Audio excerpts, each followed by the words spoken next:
Mindways, le podcast pour rebondir. Bonjour et bienvenue dans Mindways, le podcast pour rebondir. Dans l'épisode précédent, on a parlé de la reconversion professionnelle et aujourd'hui, on va parler de son profil LinkedIn, comment l'optimiser, le rendre attractif pour les autres. Votre profil LinkedIn, que vous soyez salarié ou entrepreneur, agit comme une vitrine auprès des recruteurs ou de vos clients. Pour en parler, je reçois Annabelle Jacquet, graphiste et directrice artistique, qui aide les entrepreneurs, les personnes et les entreprises à rendre leur profil LinkedIn attractif. Annabelle, bonjour et bienvenue dans le podcast. Est-ce que tu peux te présenter et expliquer ton parcours et nous expliquer comment tu en es venue à travailler sur LinkedIn? Avec plaisir. Déjà, merci pour l'invitation, Sébastien. Alors moi, du coup, je m'appelle Anna, donc j'ai 23 ans et de formation, je suis graphiste et directrice artistique. Donc en quoi ça consiste? C'est simplement créer des identités de marque qui sont mémorables.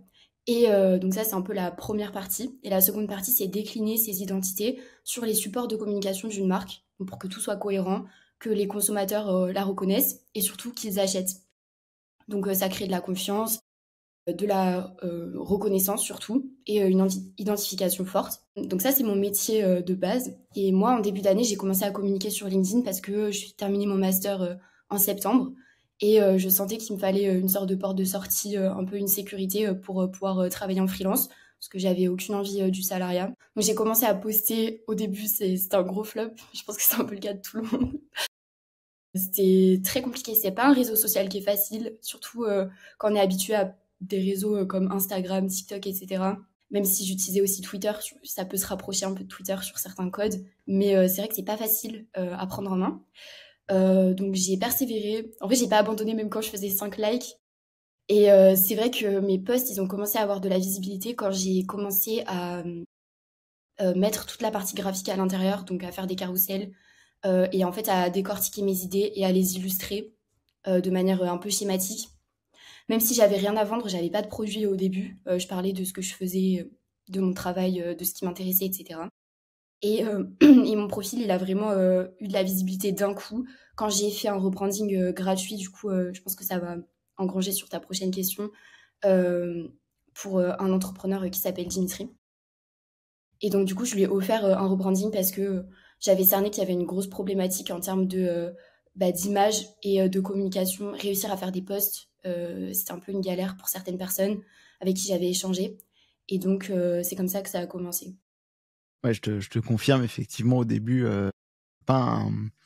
c'est pas un réseau social comme les autres, c'est vraiment un réseau social pro, enfin qui est très orienté pro. Alors, il tend actuellement un peu à changer avec notamment la vidéo qui est beaucoup plus poussée qu'avant.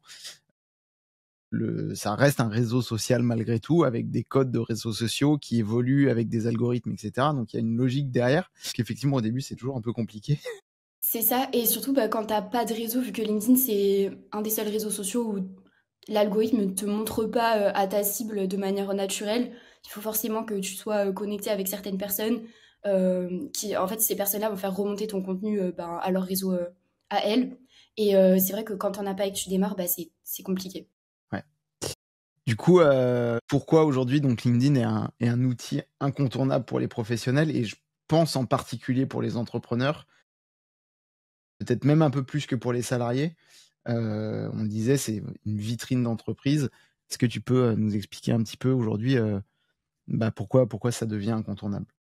Oui, pour moi, LinkedIn, c'est incontournable parce que déjà, il y a beaucoup de personnes qui utilisent LinkedIn. Je vais pas dire que tout le monde est sur LinkedIn, mais c'est presque le cas. En fait, les dirigeants, les entrepreneurs, tout le monde a un profil qui est pas forcément optimisé ou sur lequel ils postent pas forcément de contenu, mais il y a beaucoup de personnes qui scrollent. C'est vrai que moi, ma cible, c'est souvent des personnes qui démarrent, donc qui ont une entreprise qui fonctionne, qui tourne, etc.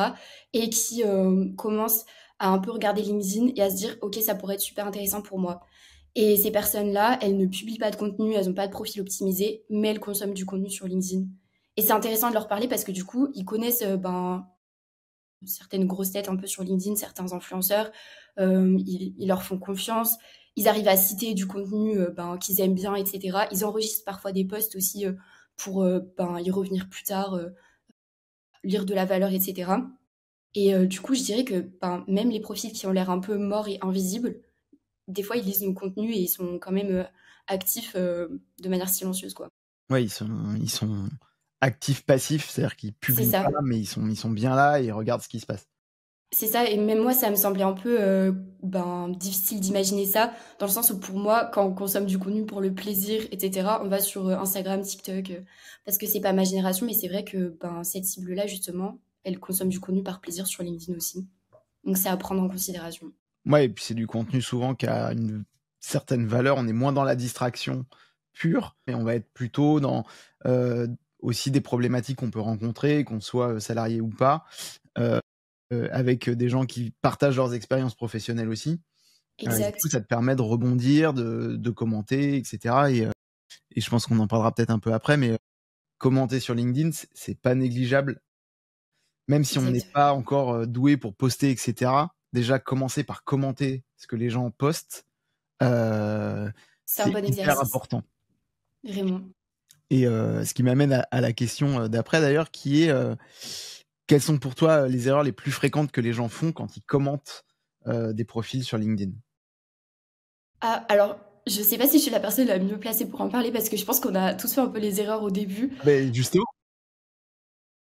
En fait, je me suis beaucoup renseignée auprès d'entrepreneurs qui, pour moi, performaient bien sur LinkedIn quand j'ai commencé.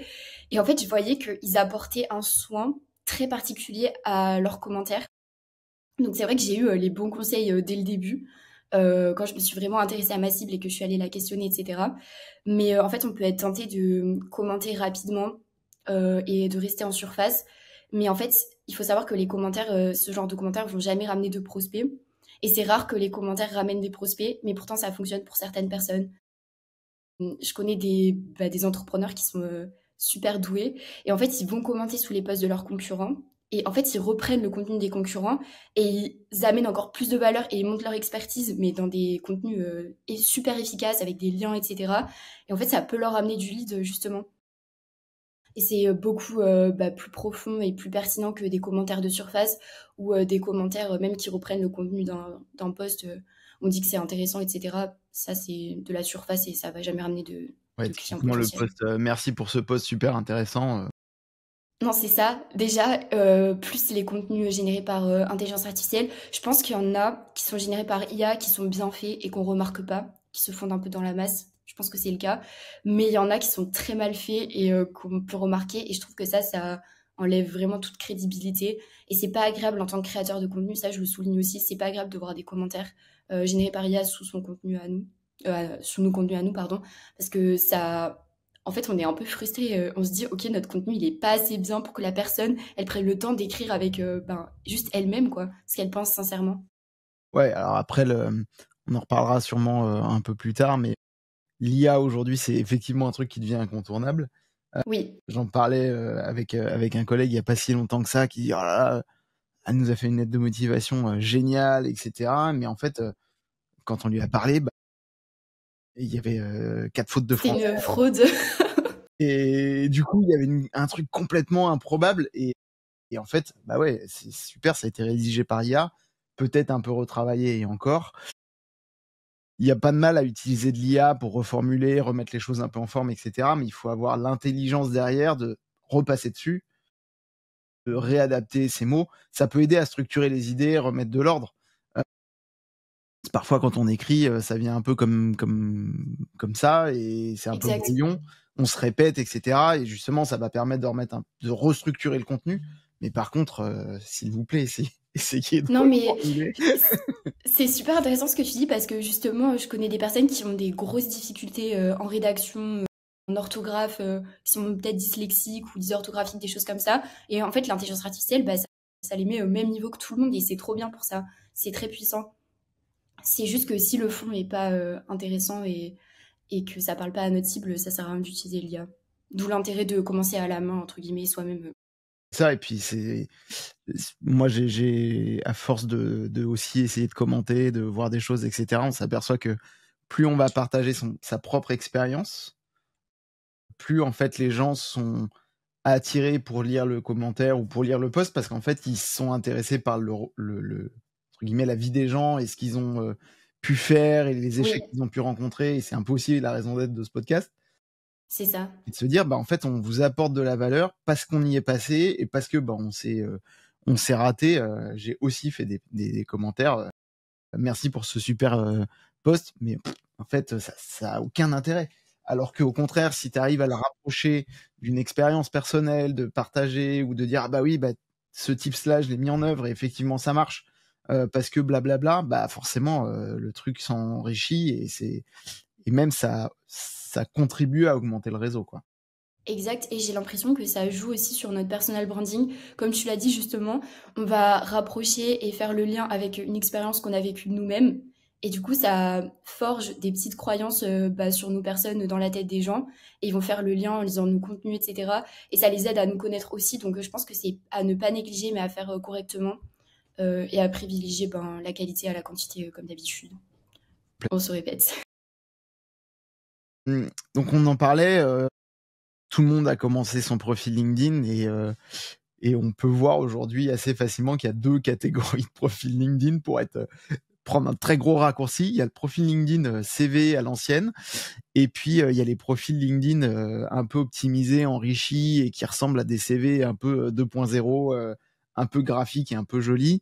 Selon toi et parce que tu es au cœur du réacteur, quels sont les avantages justement d'avoir un profil LinkedIn bien optimisé? Ok, avant de parler de l'optimisation du profil de manière graphique et en termes d'image de marque, etc., je dirais que la première chose à faire, c'est de toujours faire dans la simplicité. Je sais qu'il y a des gens qui arrivent pas à vendre sur LinkedIn parce qu'ils ont des offres trop complexes.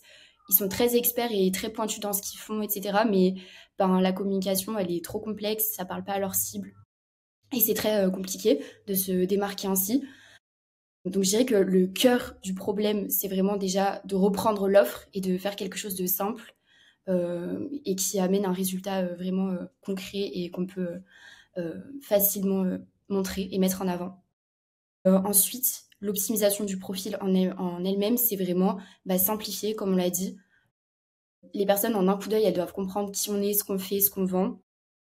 Il y a ce côté aussi professionnel, on a une image quali avec des avis clients bien mis en avant, une preuve sociale qui est mise à jour avec les logos des marques qu'on accompagne, le nombre de clients qu'on a. Aujourd'hui, on peut mettre ça à jour tous les 3 mois, par exemple, je dirais en moyenne. Et comme ça, les personnes, elles se posent pas de questions, elles n'ont pas de doutes, elles n'ont pas de croyances limitantes avant de passer à l'action avec nous. La conversation elle va s'engager de manière naturelle, ça va être super fluide et les ventes, elles vont se faire tellement facilement en fait. Donc je pense qu'il y a vraiment tout à gagner à le faire correctement.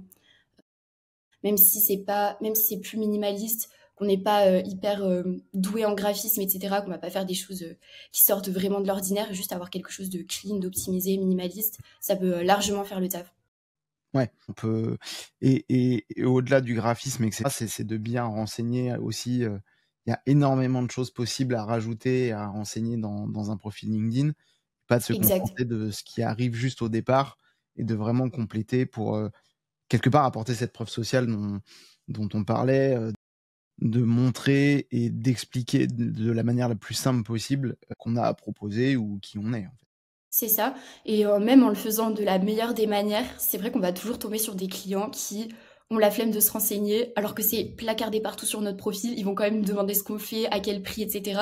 Donc je me dis, les gens qui ont pas optimisé, qu'est-ce que ça doit être? Enfin, ça Ouais. doit être horrible. Et encore, quand on te le demande, c'est pas mal parce que moi, à contrario, je suis un peu de l'autre côté du problème et je reçois de plus en plus et énormément de pubs parce faut savoir que LinkedIn derrière, pour les professionnels, il y a un outil de CRM D'accord? qui est lié à LinkedIn et qui permet de prospecter directement sur LinkedIn et qui Exactement. permet aussi d'avoir des automatisations et régulièrement, je pense que mon profil LinkedIn est plutôt assez complet et renseigné. C'est sûrement optimisable. Mm. Par contre, aujourd'hui, je reçois des pubs qui ont rien à voir avec la choucroute, quoi. Et maintenant, je leur réponds parce que ça m'exaspère de dire: «Mais en fait, vous êtes en train de me vendre un truc, mais juste prenez 2 minutes, lisez mon profil, vous allez voir que vous êtes juste à côté de la plaque, en fait». Mais c'est super intéressant ce retour d'expérience parce que du coup, moi, je me fais jamais prospecter. Je sais Ouais. pas si je vais m'attirer le mauvais œil en disant ça là pendant le podcast, mais vraiment, je sais pas. Du coup, je me dis, est-ce que c'est parce que je passe un peu entre les mailles du filet quand ils cherchent des profils, etc., que je corresponds vraiment pas à leur cible ou je corresponds à la cible de personne en fait. Super. Non, je pense C'est vrai, pas. ça veut dire que ton profil est quand même assez optimisé pour qu'il te trouve de cette manière, donc faut voir le Il peut y avoir positif. 2-3 mots-clés qui sont dedans et qui font que le truc remonte et voilà, de mes expériences antérieures ou de mes expériences actuelles et du coup, ouais, je reçois des trucs parfois, Ouais, c'est un peu tu juste fatigant. 2 minutes à lire mon profil, tu aurais même pas fait la suite, en fait. Non, non, mais c'est ça. Mais du coup, bah, faut savoir que les clients parfois sont comme ça aussi, mais bon, on est là pour les éduquer et les aider aussi, donc Oui, puis c'est toujours plus facile aussi de poser des questions que d'aller lire un truc et c'est aussi un raccourci, que beaucoup de gens font, en fait, en se c'est disant, vrai, les gens ont pas le temps. Ouais. «Demander, ça ira plus vite». Surtout sur LinkedIn, les gens ont pas le temps. On en parlait en début d'épisode, LinkedIn, c'est une vitrine pour les entrepreneurs et de plus en plus avec des taux de conversion qui sont quand même extrêmement bons d'une manière générale sur LinkedIn. Est-ce que c'est aussi important pour, pour les salariés que pour les entrepreneurs ou est-ce qu'aujourd'hui on voit que finalement ça devient plus un outil pour des chefs d'entreprise, des entrepreneurs et des entreprises en tant que telles, plus que pour des salariés? C'est super intéressant comme question et c'est très intéressant que tu me la poses à moi parce que ça fait partie de mon sujet, de mémoire du coup, donc je me suis beaucoup, renseignée sur ça. J'ai travaillé sur, en quoi la marque personnelle, ça peut aider à la conversion et du coup, j'ai abordé à un certain, moment donné la prise de parole en tant que salarié justement comme, tu l'as demandé et pour moi, ça reste super important aussi. Évidemment pas à un volume, comme nous, comme le nôtre où on va publier vraiment de manière super régulière, enfin on va forcer avec la création de contenu et cetera, bah, parce que c'est parfois notre seul canal d'acquisition, parfois notre canal d'acquisition principal. Mais en tant que salarié, je pense que ça reste important parce que déjà, ça va pouvoir permettre de créer du lien avec de futurs recruteurs. Ça va être facile d'engager des conversations en connaissant déjà l'écosystème LinkedIn, l'écosystème business en général. Ça va permettre de lancer des conversations. Bah, si par exemple on a un job de rêve dans une entreprise de rêve, on va pouvoir aller parler à la personne, se renseigner sur leurs besoins, etc. en utilisant leur code. Je pense que ça peut être super pertinent. Et après, on a la deuxième option qui est un peu plus brutale et un peu plus dramatique, c'est si bah, notre entreprise, ça se passe pas bien. Et j'ai un cas comme ça ben, avec l'entreprise d'une amie où il y a des licenciements un peu en mode keep cool, on les pousse gentiment vers la sortie et ils s'y attendaient pas du tout. Et ben, les personnes qui ont un profil LinkedIn, elles reprennent leur création de contenu, etc. Bah, parce que la porte de sortie, c'est le freelance ou justement trouver un nouvel emploi en allant parler bah, aux personnes qui ont des entreprises qui nous font rêver, quoi. Ouais et puis de se vendre aussi tout bêtement, hein et on n'est pas qu'un salarié d'une entreprise, A et on a aussi, des passions et d'autres compétences qui peuvent être mises en œuvre et du coup, ça permet aussi de les montrer et de les partager. Mais surtout que je pense, et ça, c'est encore plus valable sur bah, ma génération et les gens de mon entourage, on est en train de rechercher nos premiers emplois, etc. Enfin, j'ai encore des amis qui cherchent du travail, des CDI, etc. Et en fait, j'essaie d'un peu leur expliquer que bah, l'ancienne manière de postuler avec un CV, portfolio, par exemple, si c'est des amis de milieu créatif, l'aide de motivation, bah, comme on en parlait tout à l'heure, bah, ça fonctionne plus en fait. C'est comme c'est saturé, les gens, tout le monde fait ça, tout le monde va utiliser l'IA, même des outils bah, de génération de CV ou des choses comme ça qui vont vachement aider pour le graphisme, la mise en forme, etc. Mais le fond, il est impersonnel. Les recruteurs, ils sont fatigués, ils voient tout le temps la même chose. Personne se démarque. Je pense que c'est pareil, ben, par exemple, toi, en tant qu'entrepreneur, etc., tu as peut-être besoin de chercher des collaborateurs, des freelances. Quand tu reçois 50, 90, 120 candidatures qui sont pareilles, personne ne se démarque, c'est super compliqué. Pour les CDI et les CDD, c'est pareil. Donc, je pense que la création de contenu, avoir un profil optimisé, personnalisé surtout, ça peut aider à se démarquer, à créer du lien parce que ben, un recrutement, c'est comme une vente, c'est de l'empathie, de l'humain, la création d'une connexion, de choses en commun. On n'est pas juste dans Des l'exécution machines. pure. Comment? On n'est pas juste des machines. Non, on n'est pas des machines.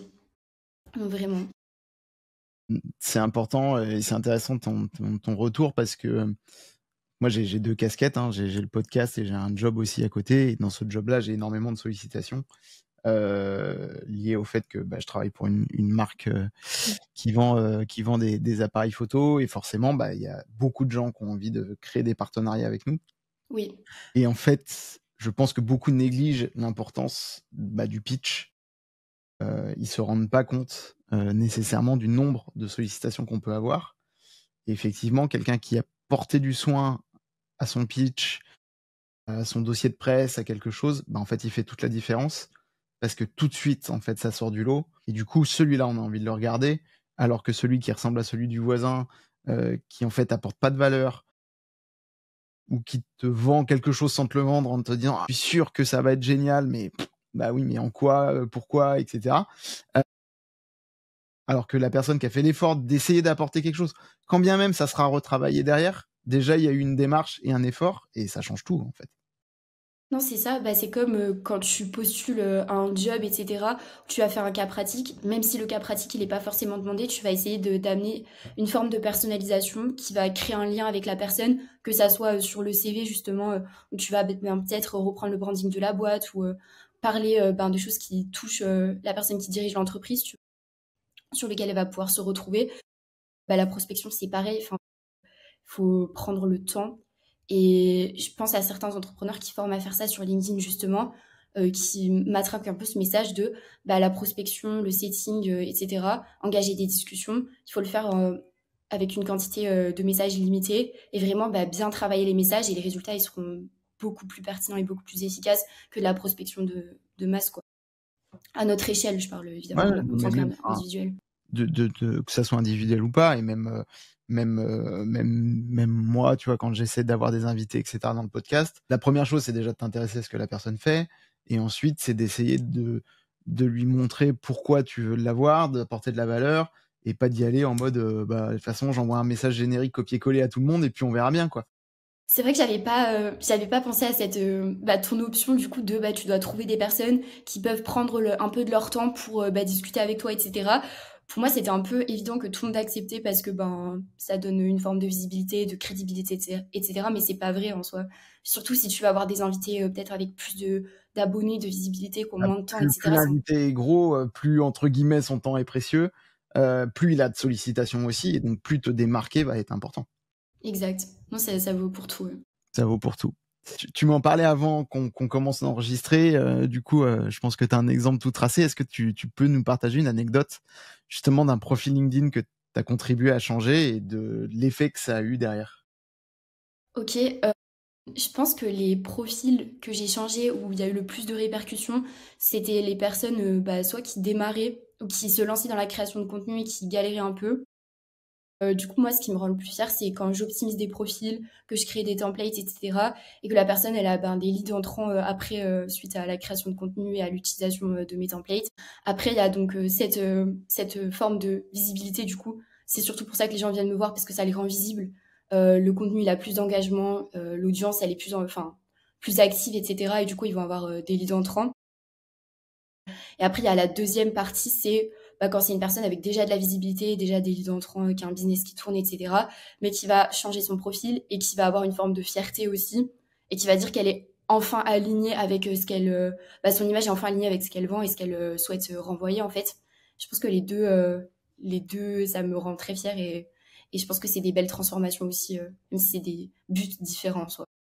Ouais, non, mais après, on se rend pas compte de l'impact d'une chaîne graphique, quand on se lance au début, on pense qu'un truc est bien ou beau ou machin parce qu'on trouve ça sympa.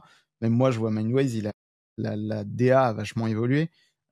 Au début, j'avais fait un truc entre guillemets «beau» d'un point de vue graphique, mais en fait qui était pas perceptible. L'écriture était, un peu effet manuscrit, donc peu lisible, pas assez gros.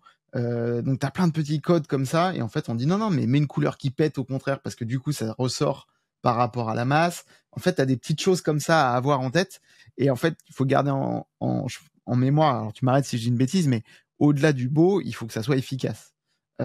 Et en fait, tu peux rendre la chose belle d'un point de vue graphique, sans qu'elle soit forcément, belle d'un point de vue pur artistique, mais il faut que ça soit, enfin, surtout sur des profils LinkedIn et cetera, on cherche l'efficacité avant tout et donc il y a des codes pour ça, quoi. Je trouve que c'est très différent. Il y a des similitudes, on va dire, avec la création d'une marque, donc purement marketing, et une marque personnelle. Et pour moi, les marques personnelles, elles doivent vraiment coller à leur créateur, tu vois. Au contraire d'une marque pure où la personne, elle doit se détacher complètement. Elle n'est pas censée donner son avis si le DA dit ta cible, elle va préférer du rose, il va falloir mettre du rose. sur LinkedIn et sur les autres réseaux sociaux, j'ai l'impression que c'est très corrélé à ce que la personne aime, ce qu'elle renvoie, son attitude, etc. Et je pense que justement, c'est une manière de se démarquer, mais aussi de montrer un peu de qui on est, avec un branding qui nous ressemble et qui va nous coller à la peau pour le reste de notre création de contenu, on va dire. Il y a des personnes qui ont peut-être du mal à s'en détacher et on dit que c'est un peu, par exemple, l'usage d'une mascotte ou des choses comme ça peut un peu nous coller à la peau trop longtemps si on souhaite changer de positionnement, etc.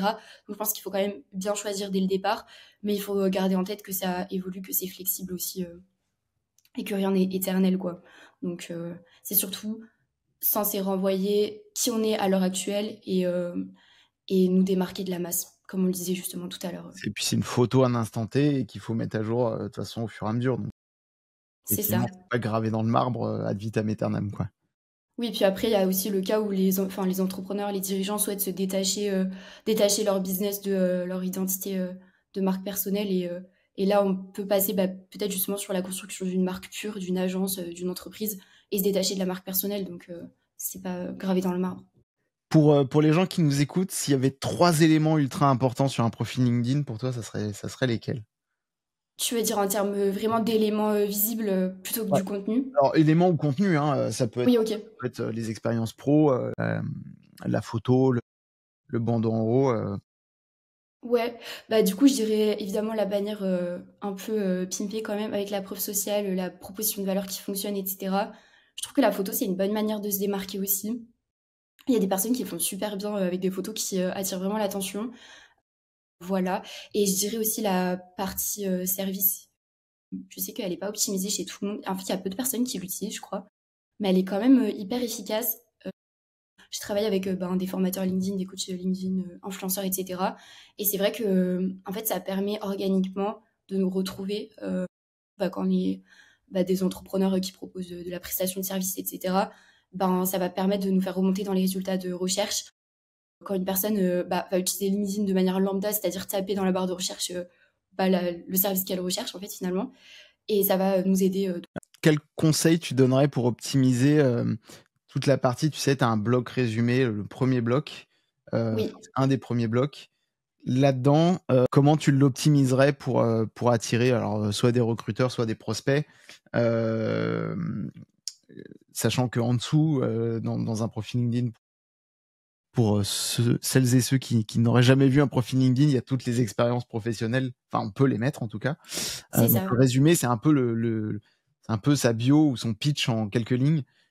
Quel conseil tu donnerais pour optimiser cette partie-là? Moi, ce que je trouve pertinent, c'est de toujours commencer par la problématique, le pain point. C'est ce que je recommande à mes clients quand je les aide à optimiser leur profil. En fait, la personne elle va lire ça, elle va se reconnaître directement.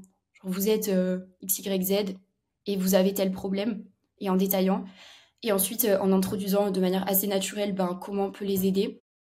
Donc, c'est pas censé être super long, hein. Vraiment, je sais qu'il y en a, ils font des contenus à rallonge. Enfin, il y a peu de monde qui lit ça, donc vaut mieux le faire au cas où quelqu'un a la bonne idée de lire. Mais il faut que ça soit un peu droit au but et Efficace. simple et efficace, c'est ça.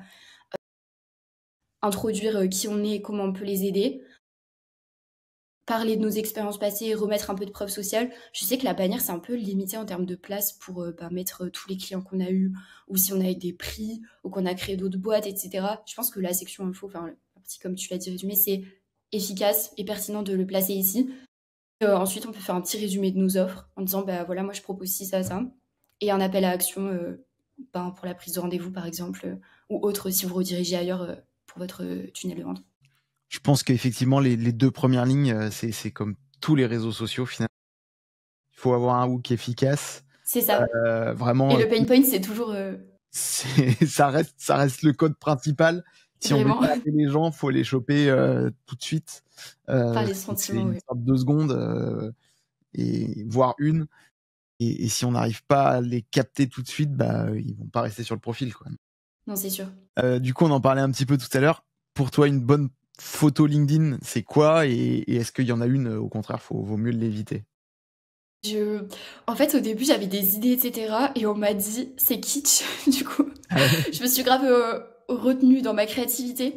Mais c'est vrai qu'il y a un peu les codes, utiliser quand même une couleur assez voyante en fond pour pouvoir se démarquer. Bon, maintenant, il y a un peu tout le monde qui fait ça, du coup, l'inverse démarque plus que le faire. Tout le monde s'est aligné. Je sais pas, il y a plein de moyens d'être créatif. Si vous êtes un peu ouvert à être créatif, etc., vous pouvez rajouter un accessoire. J'ai fait une bulle de chewing-gum pour une cliente, enfin des choses comme ça. Ça démarque. Moi, j'évite le noir et blanc parce que je trouve que c'est très triste et ça démarque pas trop sur LinkedIn. Mais en vrai, il y a plein de moyens d'être créatif. Juste, il faut bien qu'on voit votre visage, que vous soyez bien encadré et avec une expression, si possible, un petit peu heureuse d'être là quand même. C'est mieux, ouais. Sinon, personne va avoir envie d'aller vous parler, désolé, mais... Ouais, et moi, j'avais lu aussi... en fait, il faut être un peu raccord avec ce qu'on a à vendre. Effectivement, un créatif, s'il est avec un appareil photo ou avec un crayon ou quelque chose, un accessoire en fait lié à son métier, c'est cohérent. Si au contraire il est VRP dans une grosse boîte, c'est plutôt 2 phases costume cravate, simple, efficace. Voilà, faut être raccord un peu avec ce qu'on fait et pas être en décorrélation totale. Oui, c'est ça. C'est une vitrine, donc faut être un peu cohérent et je te rejoins sur le côté, il faut quand même qu'on puisse vous reconnaître. Donc une photo à la plage en train de faire du surf, à part si on est professionnel du surf, on évite quoi. Je connais pas de professionnel du surf sur LinkedIn. Et, Il y en a peut-être. oui, après moi, perso, je suis plus d'avis de pas être trop ennuyeux, etc. Surtout si on vend quelque chose. Après, évidemment, si on cherche un emploi où on est vraiment on utilise LinkedIn pourquoi il a été créé, c'est-à-dire postuler, etc.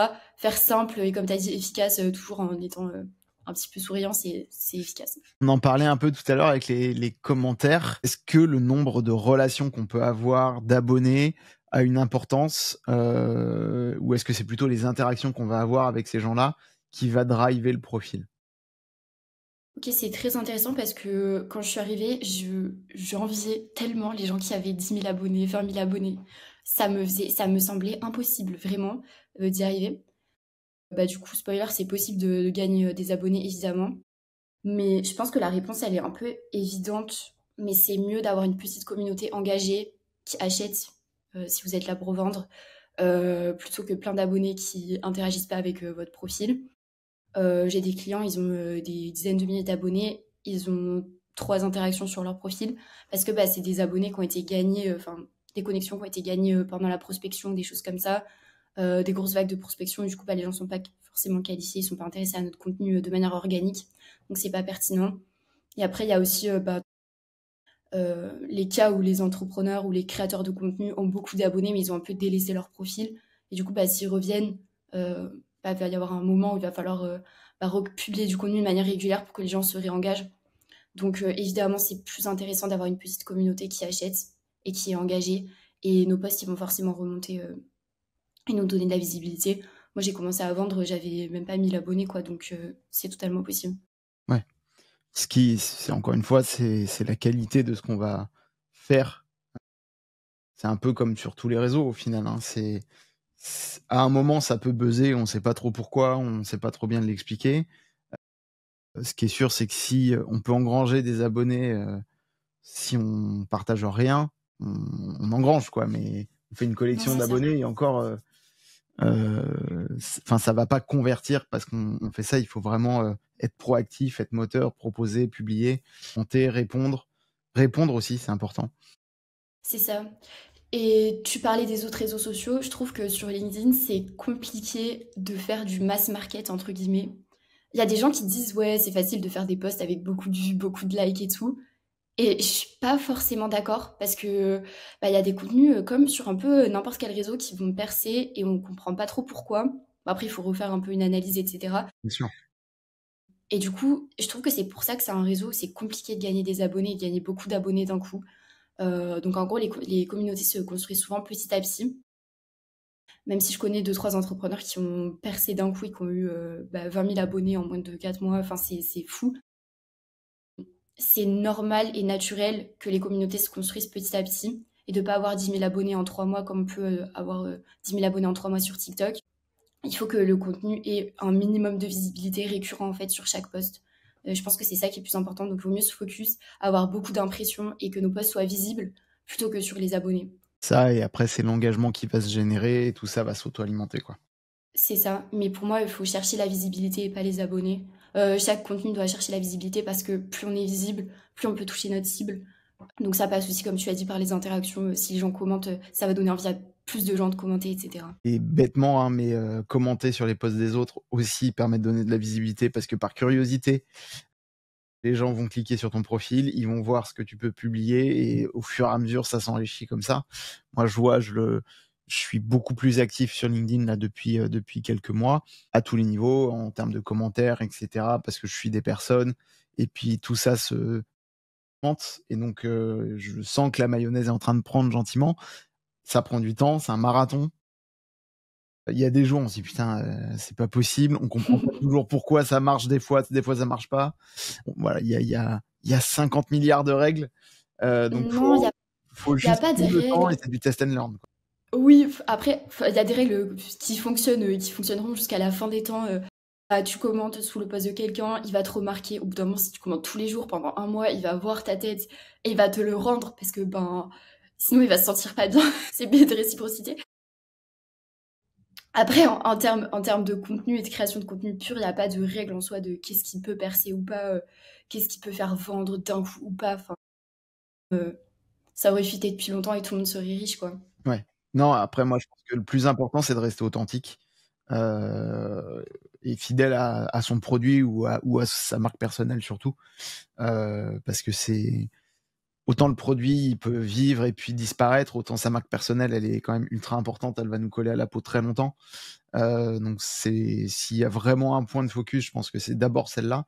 Et après, le reste, c'est encore autre chose. Mais ouais, ouais. Oui, et puis la marque personnelle, elle est censée être construite quand on a un but de vente et de faire du chiffre d'affaires justement autour de notre expertise et les gens doivent nous relier à notre expertise. Bien Donc sûr. le contenu expert doit primer sur tout le reste, storytelling, racontage de vie, etc.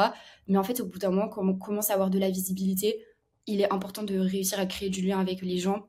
On l'a dit tout à l'heure, ça passe par les commentaires, mais ça passe aussi par le contenu pur, l'intervention justement dans des podcasts, faire un peu de vidéo, etc.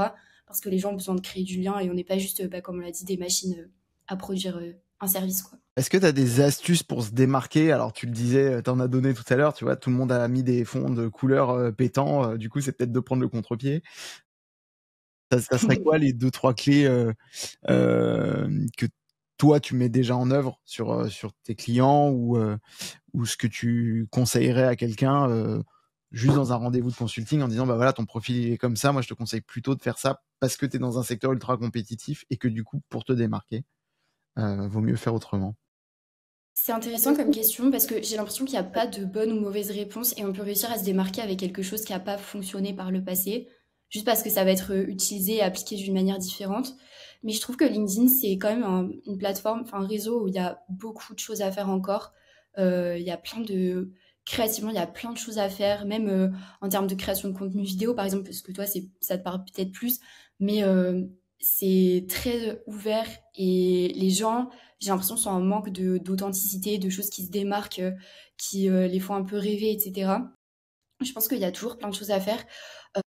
Moi, ce que j'essaie d'appliquer pour mes clients, sans vraiment fixer des règles en mode, parce qu'il y a toujours des exceptions, mais c'est de toujours essayer de faire l'opposé des concurrents principaux, surtout sur des niches qui sont un peu saturées, genre la prospection, cold call, les choses comme ça, coaching pour les commerciaux, etc. Faire des choses auxquelles on n'aurait pas forcément pensé pour cette niche, justement, en essayant d'expliquer aux clients que ça va pas faire fuir les prospects. Si votre contenu il est pertinent, que vous pouvez les aider, ils vont pas fuir parce que vous sortez du lot et que vous êtes un peu plus créatif que la moyenne et moins corpo et moins un peu ennuyeux. Ouais, au Donc, contraire, ça différence une force, quoi. c'est ça, exactement. Il y a des gens, ils sont un peu frileux parce que ils ont des cibles un peu compliquées, entre guillemets.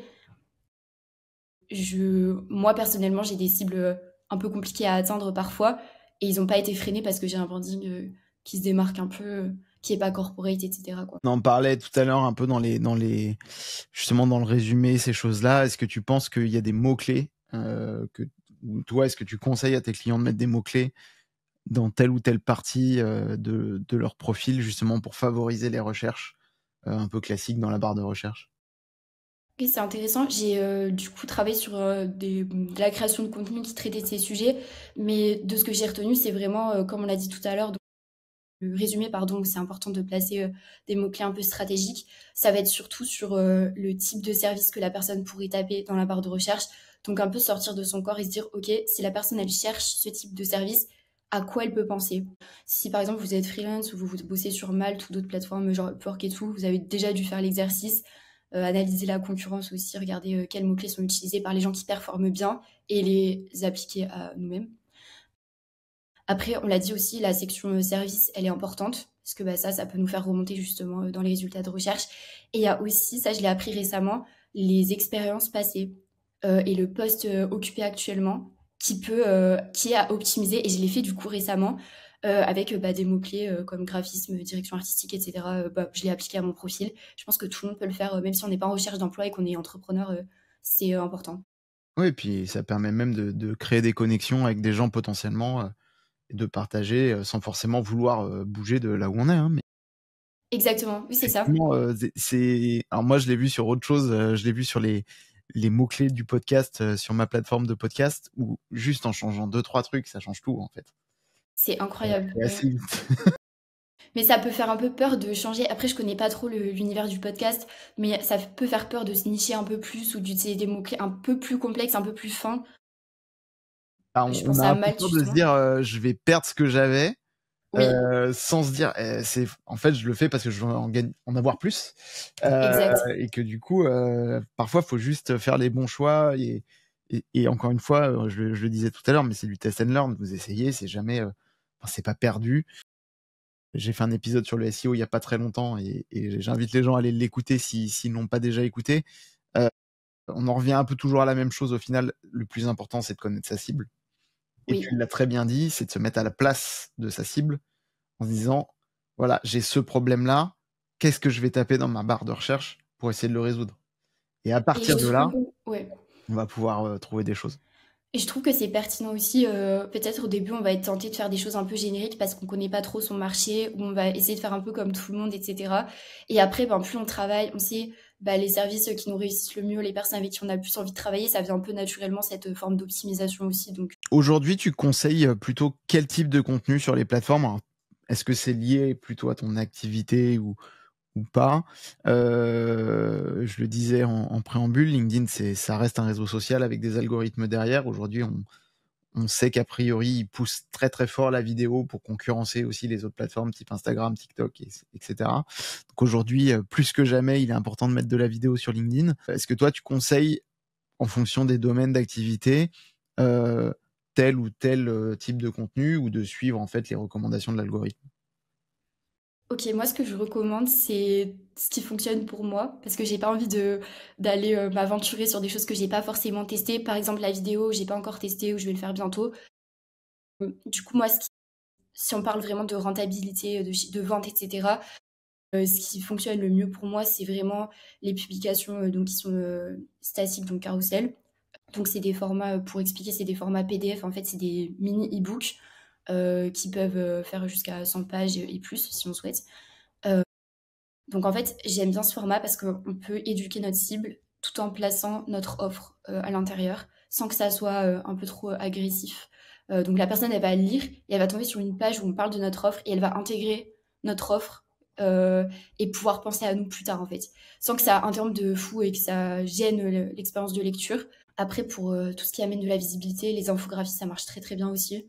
C'est un peu complexe à faire et c'est long à faire, mais ça donne beaucoup de visibilité, ouais. Ça marche extrêmement bien. C'est assez efficace. Et après, on a certains contenus, on comprend pas trop pourquoi. Donc, je dirais que tous les supports peuvent marcher, mais parfois, c'est un peu. On comprend pas trop pourquoi ça fonctionne. Les infographies, je te rejoins, ça, c'est quelque chose qui, par essence, apporte de la valeur aux gens parce que d'une manière très simple et didacticielle, ils peuvent comprendre quelque chose et potentiellement trouver des clés pour leurs problématiques. Mais je te rejoins sur le côté, ça prend beaucoup de temps. Très, très chronophage, hein, ouais. Voilà, faut garder en tête de le faire si on a le temps de le faire, ou alors de le sous-traiter à des gens dont c'est le métier, d'expliquer les choses et de le faire si vous pouvez le faire, parce que c'est clairement très chronophage. Pour en avoir Exact. quelques-unes pour le podcast, j'ai un peu arrêté de le faire parce que ça prend des heures et des heures, en fait. Mais il y a des créateurs de contenu dont c'est vraiment, ils publient quasiment que ça, quoi. C'est Et ça, je ouais. trouve ça assez impressionnant et ça fonctionne, mais super bien. Alors c'est Alors que un avantage, personne c'est ne que la tu lit peux de A passer à des Z, je suis week-ends sûre. à les faire Oui, et c'est ça. et après tu les distilles au fur et à mesure. C'est Faut ça. faut voilà, faut passer un peu de temps en créa, quoi.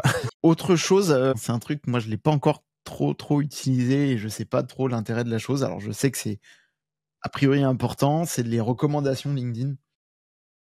Donc un peu comme on demanderait une lettre de recommandation à quelqu'un, LinkedIn propose, d'obtenir des recommandations auprès de ses anciens employeurs ou de ses clients. Est-ce que tu penses que c'est un peu comme les avis Google, c'est hyper important de les avoir ou on peut faire sans? Alors moi, j'ai pris, un peu le pli de les demander à chaque fois que j'avais terminé de travailler avec quelqu'un. En général, les personnes, elles sont surtout sur LinkedIn, elles prennent le temps de rédiger quelque chose et elles vont pas juste laisser, super expérience, génial, j'ai adoré. Elles vont un peu détailler et cetera. Moi, je pense que ça peut jamais, faire de mal et que c'est hyper, intéressant, surtout si on a bossé avec des personnes, qui sont un peu connues dans notre milieu ou, qui peuvent un peu, rassurer justement les clients potentiels. En fait, un profil LinkedIn, c'est vraiment une page de vente. Vous avez pas besoin d'un site, vous avez pas besoin d'une landing et cetera. Vraiment juste un profil LinkedIn optimisé, ça suffit et sur, toutes les LP, on a la section, review, avec les avis et cetera. Ben, faites-le sur votre LinkedIn parce que c'est trop important, même si vous en avez pas énormément. Je sais qu'il y a des gens qui ont des contrats à très long terme avec des clients. C'est normal de pas avoir 50 avis, etc. Mais juste au moins 4-5, ça peut déjà rassurer et aider à la conversion. Ouais et puis suivant la taille du p client potentiel, ça a pas forcément la même valeur, quoi. C'est ça. Si c'est, le petit artisan du coin, bah, c'est très bien. Si c'est une très grosse marque, pour qui on a bossé, forcément en termes de preuve sociale, ça a un impact beaucoup plus fort, quoi, donc faut pas le négliger non plus. Non, c'est sûr. Et puis, sachant que si la personne, elle a pris le temps de rédiger, un contenu, assez clair et cetera, qu'on peut réutiliser, ailleurs, c'est aussi trop bien. On peut le remettre sur nos pages de vente justement, dans les présentations, pitch de vente, on peut remettre, bah, le témoignage client. Donc, demandez-le, en plus, c'est rapide pour le client du coup, parce qu'il reçoit par message, il a juste à taper, à envoyer et c'est bon, il a terminé quoi. Exactement. Est-ce que toi tu proposes aujourd'hui, de travailler, alors tu me disais pas encore, complètement, plutôt tu restes sur les choses que tu maîtrises bien. Les nouvelles évolutions de LinkedIn, donc on parlait de la vidéo, mais pas que. Toi, tu restes en veille permanente sur ça pour essayer de les exploiter ou pour l'instant tu restes vraiment sur les acquis? Non, alors, si tu parles de vraiment, créer des contenus qui se démarquent et cetera, si c'est la question, c'est vraiment ce que j'essaie de faire et c'est ce que j'ai essayé de créer, bah, dès que je suis arrivée sur LinkedIn et aussi pour mes clients, quand je fais de la stratégie et de l'accompagnement. En fait, il faut savoir que c'est vraiment les mêmes codes qui fonctionnent un peu en boucle. Donc c'est normal de pas être, de pas chercher à bouleverser le marché et révolutionner vraiment parce que, bah, ça fonctionne pas. C'est comme sur tous les autres réseaux. Il faut reprendre ce qui performe déjà. Mais par contre, rien n'empêche d'être créatif et de rester toujours à l'affût, que ça soit sur bah, TikTok, Insta, Twitter, etc. Il y a toujours des bonnes idées partout qu'on peut appliquer à LinkedIn. Et en termes de vidéos aussi, j'ai pas mal d'idées. Je pense que ça manque de contenu qui démontre vraiment, enfin, par exemple, tutoriel, etc. Comme on pourrait faire un carrousel, mais en version vidéo. Je trouve que ça manque aussi des contenus qui soient directement applicables. Je trouve que là, pour l'instant, c'est beaucoup de... Ou alors c'est mon algorithme qui est un peu nul, mais c'est vraiment des gens qui parlent un peu face caméra, etc. Il n'y a pas vraiment de choses activables directement, quoi. Bien imagé, bien illustré avec du motion et tout. Ouais, Voilà. un peu à la YouTube, quoi. Je trouve que ça manque sur LinkedIn, justement. Après, à voir si des gens ont testé et si vous avez des bons taux de conversion, à voir. En tout cas, ça a le mérite, enfin, il faut essayer, tu vois? On parlait de tuto, podcast, je vais peut-être réfléchir. Non, mais pour moi, exactement, pour moi, c'est trop intéressant et ça permet vraiment de se démarquer. La personne, si elle a un problème, elle n'arrive pas à le faire et elle te voit dans son feed, mais tu vas changer sa vie, ça va être trop bien. Ouais, non, mais en fait, c'est vraiment ça et c'est vraiment de partager de la valeur, d'essayer de résoudre des problèmes. Enfin, c'est un peu le nœud le cœur du réacteur d'un entrepreneur, hein, il est là pour résoudre un problème. Donc pour le coup, c'est d'apporter de la valeur aux gens, de leur expliquer, garder en tête que les gens, ils sont sur leur feed, LinkedIn, Instagram et cetera, ça dure que quelques minutes. faut les garder le plus captifs possible aussi dans la plateforme parce qu'il faut toujours être un peu l'allié de la plateforme. Là, Donc je trouve c'est que plutôt un tips à garder en tête. C'est dès lors qu'on fait des appels à l'action qui poussent à sortir de la plateforme, en général, ça complique un peu les c'est réel, stats. ouais. Mais donc voilà, donc faut essayer de le faire de manière intelligente et de manière maligne pour pas perturber l'algo, quoi. Non, c'est ça. Puis les gens adorent apprendre des choses. Ils adorent avoir l'air intelligent, en fait. Juste. C'est pour ça, les infographies, ça marche trop bien, je pense aussi. Mais du coup, c'est pour ça, si on les aide en vidéo et en contenu, à l'aide de nos contenus, c'est hyper pertinent pour engranger des ventes par la suite. On a parlé un peu d'intelligence artificielle tout à l'heure. On va pas forcément rentrer dans un grand laïus. On l'a dit, de faire un peu attention et de la retravailler. Est-ce que toi, tu as quand même constaté qu'il y avait des changements sur LinkedIn depuis le renforcement de l'IA maintenant ça va faire 2 ans où vraiment ChatGPT est devenu un peu mainstream. Est-ce que tu vois qu'il y a des différences et est-ce que tu penses que ça va changer la façon dont on utilise LinkedIn? Alors moi, je peux pas vraiment avoir un gros recul parce que c'est assez récent. Mon utilisation de LinkedIn est assez récente, mais je peux déjà un peu constater des changements depuis le début d'année, depuis que j'ai commencé à créer du contenu. Ouais, donc c'est que ça va vite quand même. Oui, ça va plutôt vite, donc je vais parler avec le peu de recul que j'ai, mais j'ai l'impression qu'il y a de nombreux outils qui se développent avec des posts qui sont sponsorisés, par exemple, qui mettent en avant certains outils d'intelligence artificielle pour aider à rédiger du contenu, pour aider à aller plus vite, pour les personnes qui ont du mal avec l'orthographe, etc. Et je trouve ça trop bien. Après, il faut pas voir ça comme une solution miracle qui va nous faire percer, vendre, devenir visible, devenir un influenceur. Et du coup, avec l'influence, ça amène plein d'opportunités, évidemment. Je pense que si on commence à la main de manière naturelle, qu'on prend vraiment le pli et qu'on comprend ce que nos clients potentiels aiment lire, on peut ensuite passer à l'intelligence artificielle. Donc pour moi, c'est à partir de 5000 abonnés, je pense que 5000, il y a une sorte un petit cap qui passe. On a un peu plus de crédibilité, les gens nous font un peu plus confiance. En tout cas, c'est ce qui s'est passé pour moi. Là, je pense que ça peut être pertinent, évidemment, d'utiliser des outils et de gagner du temps sur cette partie-là. Merci. On arrive vers la fin. Du coup, je vais faire une espèce de bundle pour quelqu'un qui souhaite aujourd'hui améliorer son profil LinkedIn. Tu lui recommanderais de commencer par quoi et quelles ressources ou outils tu lui proposerais pour aller plus loin, en plus de tes services éventuellement? Ok, super pertinent. Déjà, la première chose à faire, je parle en tant que designer de formation, vous allez parler à votre cible, vous allez passer des heures en appel avec les gens pour essayer de comprendre de quoi ils ont besoin, quelles sont leurs problématiques, etc. Des personnes qui utilisent LinkedIn idéalement, comme ça vous allez voir aussi leur rapport à la plateforme et le contenu qu'ils aiment voir. Ensuite, vous allez optimiser votre profil. Donc, comme on l'a dit, avec les éléments les plus importants, c'est bannière, une photo où vous êtes un peu souriant.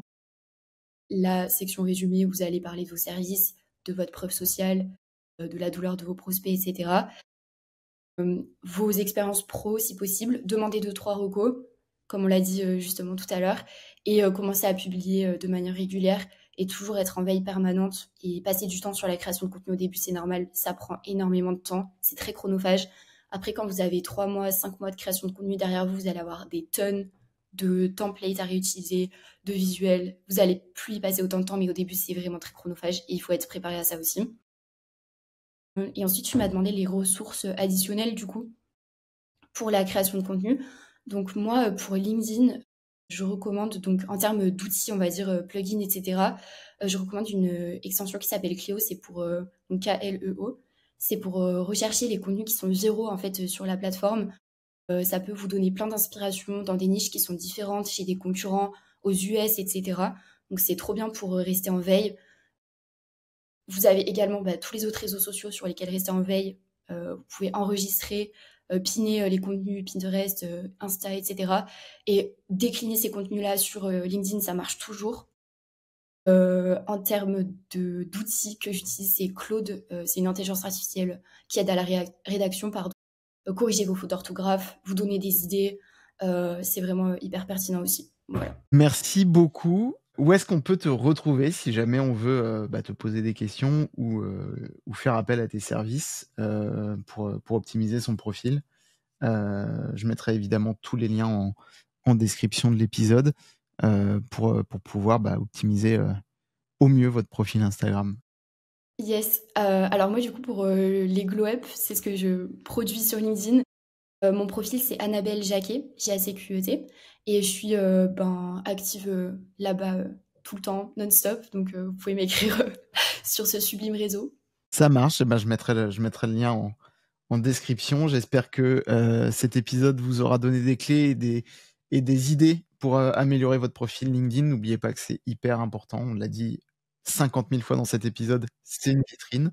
Si cet épisode vous a plu, n'hésitez pas à le partager, c'est important. Laissez-moi un petit commentaire dans votre plateforme de podcast préférée. Ça aide énormément le podcast, c'est ultra important. On l'a dit, les avis et les commentaires des autres, c'est important.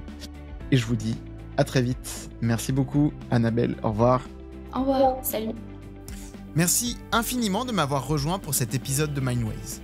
J'espère que tu as apprécié cet épisode autant que j'ai adoré le faire. Explorer de nouvelles perspectives et idées est ce qui fait battre le cœur de ce podcast. Si tu as aimé cet épisode, n'oublie pas de t'abonner à Mindways ou à la newsletter pour ne pas manquer mes futurs sujets. Tu peux le faire sur ta plateforme de podcast préférée et si tu souhaites rester à jour avec les dernières nouvelles et mises à jour, suis-moi sur les réseaux sociaux. Tu me trouveras sous scorlware sur Instagram et X pour des discussions et des aperçus exclusifs. Ton soutien est la clé de la poursuite de cette aventure. Tes commentaires, avis et partages sont toujours appréciés.